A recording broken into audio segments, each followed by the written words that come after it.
Linda Pagani s'intéresse aux effets de la télévision sur le cerveau des enfants et sur leur parcours de vie.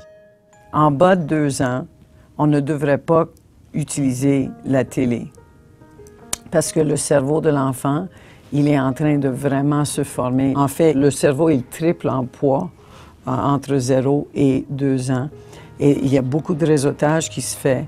Et ce réseautage, il est basé sur les interactions dans l'environnement. On apprend toutes sortes de choses dans l'environnement. C'est pas avec la télé qu'on va rendre les enfants intelligents. C'est en leur donnant des expériences, en leur parlant. Elle-même mère de 3 enfants, la chercheuse s'inquiète du nombre d'heures que les enfants passent devant la télévision. Les enfants qui regardent la télé plus de 2 heures par jour sont moins engagés en classe et ont de moins bonnes notes en mathématiques. Ces mêmes enfants qui ont des habitudes télévisuelles très élevées en petite enfance ont une tendance non seulement d'être victimisés à long terme, plus, OK? Mais ils ont aussi une estime de soi plus faible et s'est auto-révélé eux-mêmes. L'ancienne infirmière a obtenu d'autres résultats étonnants.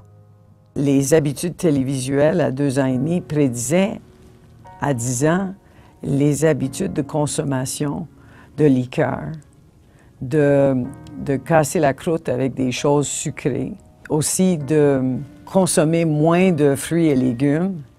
Linda Pagani n'est pas contre la télévision, mais comme le vin, elle conseille la modération.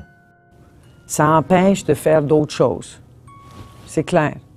Ça empêche de courir, ça empêche de jeter un football dans la cour arrière, apprendre la bicyclette, faire d'autres choses. Parce que la motricité est très importante dans le développement cérébral.